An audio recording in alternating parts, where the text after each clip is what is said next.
Leaked details about the Toronto Raptors trade deadline reveal that the Raptors were offered Dillon Brooks as well as draft capital in return for OG Anunoby at this year's deadline. So we'll break that down, including Ime Udoka commenting on not pursuing the Toronto Raptors head coaching position, and the updated odds being revealed about who will be the Toronto Raptors' next head coach, and there are some very interesting names on that list. So without further ado, let's jump to the first topic of discussion, and the headline that's been going around is that the Raptors nearly traded OG Anunoby for Dillon Brooks, but it's not really it's a bit of a misleading headline, as you know, it's come an article from Raptors caught some traction, as well as this article from Complex, where it basically said that Dillon Brooks was reportedly almost traded to the Toronto Raptors at the NBA trade deadline, and this is basically built off of a quote that came from Tim McMahon on the Hoop Collective podcast, the ESPN podcast that they have with Brian Windhorst, where there's NBA league insiders that are discussing the ongoing stuff around the NBA.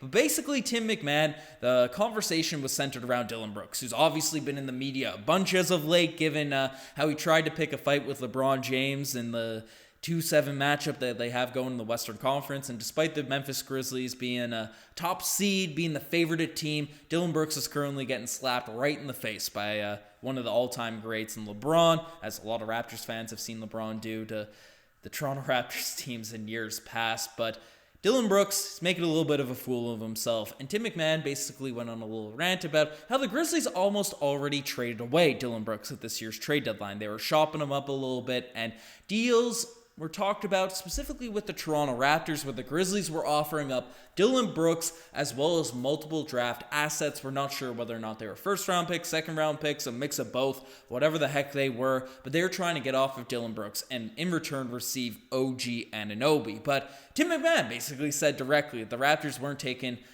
those types of offers, those types of packages all that seriously. We knew from all the reports that was going around at this year's trade deadline that the Grizzlies and the Raptors were certainly talking about a lot of different scenarios that could potentially go down, as the Raptors were talking with pretty well everyone at this year's trade deadline. Ended up going in a win-now direction rather than a tear-it-all-down direction. But the Raptors were certainly talking, and apparently they had some conversations about Dillon Brooks potentially coming up north and didn't gain that much of traction, despite what the headlines going around are actually saying. But Dillon Brooks would be an interesting fit with the Toronto Raptors. I know he's catching a lot of flack right now. I wouldn't mind him on the Raptors in the future. I think he's a gritty, hard-nosed player. He'd probably have to keep his mouth out of the media a little bit, especially when you're going up against the likes of LeBron James. But he's a guy I'd like to have on Toronto, but certainly not for OG Anunoby, right? There'd have to be a lot of first-round picks added to Dillon Brooks if we're going to give away OG in that type of package. But in the future, if the Raptors are interested in Dillon Brooks, I wouldn't be opposed to him coming up north. But next thing we're taking a look at is Ime Udoka. Speaks up on passing up the Toronto Raptors job. And this one had me a little bit fired up today. It's basically Ime Udoka.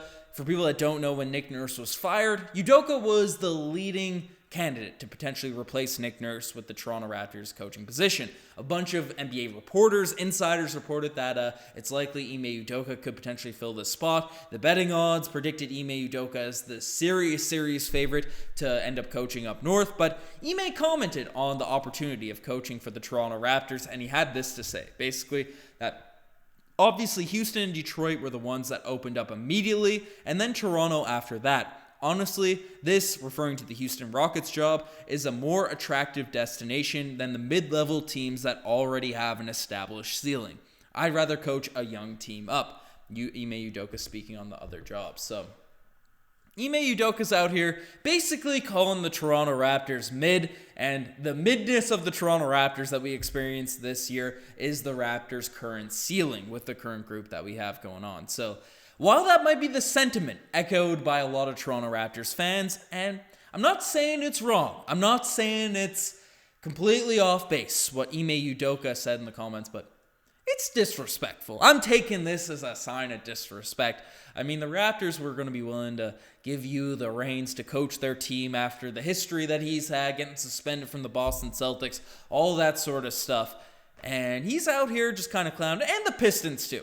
I feel weird being put in the same level as the Pistons, but calling them mid-level teams just, it feels a bit harsh. It feels a little bit disrespectful coming out in the media. So I personally, I'm happy he didn't come in, just giving off those comments. Seemed like some bad vibes, and I'm not wishing him the best down there with Houston, because if he's going at the Toronto Raptors in the media, I'm going at him in the media, because I didn't like his comments there. So, not wishing him the best with the Houston Rockets. But the next thing we're taking a look at, speaking of the Toronto Raptors coaching position, updated odds for the Toronto Raptors' next head coach. And we have a lot of interesting names on this list. And the first one, the most likely candidate right now is Adrian Griffin. For people that don't know, he's an assistant coach for the Toronto Raptors for a long time, and he has been retained by the organization. Basically, when Nick Nurse was fired, a lot of assistant coaches, for the coaching staff usually follow the head coach after they're canned. But Adrian Griffin has officially been retained from the Toronto Raptors and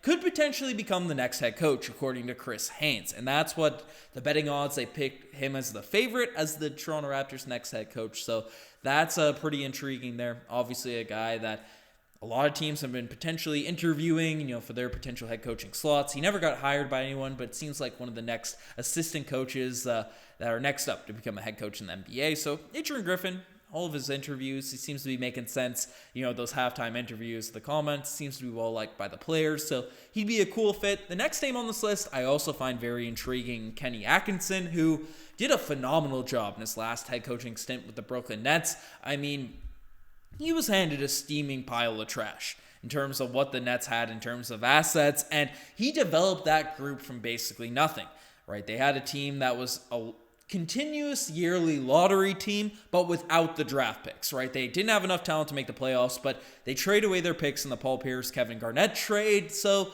they couldn't recoup any of the assets that those top 5 picks that just kept going to Boston, which ended up being Jason Tatum and Jaylen Brown, right? They couldn't recoup any of those assets because they dealt those away.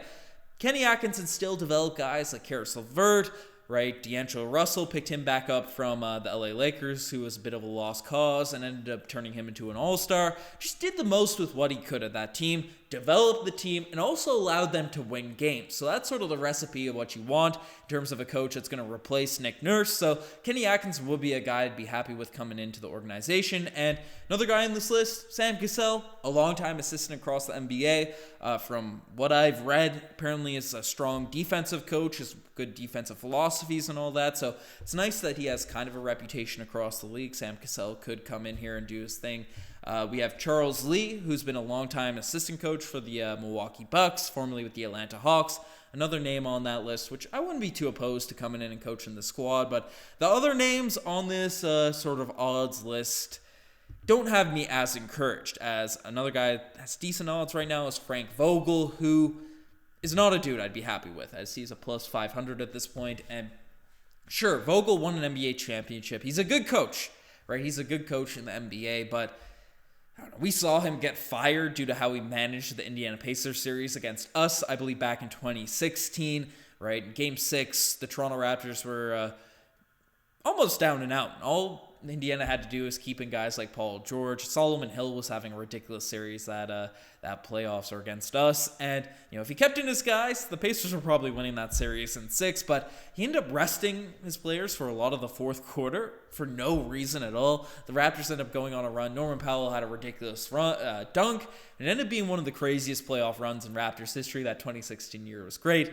Bismack Biyombo and all those guys. Lots 2 Game 7 series, and then we got 2 games off LeBron. So, thank you, Frank Vogel, for mismanaging that team, but he ended up getting canned from the Pacers at that point, and then his stint in Orlando. People forget about it, but it was absolutely horrific. And sure, he won a championship with LA, but he had a healthy AD and LeBron James, and then he ended up getting fired a couple years later. So I'm not that encouraged about Frank Vogel, right? Other guys on this list, Mike D'Antoni, right? You need an elite point guard if you're going to be bringing in Mike D'Antoni, and people weren't happy with Fred VanVleet's shots, the amount of touches he was getting this year, the amount of shots he was taking. Just wait till we bring in a guy like Mike D'Antoni to really put the ball in Fred VanVleet's hands. So not that excited about potentially bringing him in. Mark Jackson, he's had some interesting stories come out about his tenure with the Golden State Warriors. Won't dive into those. And Stan Van Gundy was an absolute train wreck for the Detroit Pistons and New Orleans Pelicans. So interesting names on this list. Definitely some good ones. Definitely some not so great ones that get me excited. But let me know who you guys would like to see become the Toronto Raptors' next head coach. And if you guys want to stay up to date with everything regarding the Toronto Raptors, definitely hit that subscribe button. And you guys are the best. I'm signing out. Cheers.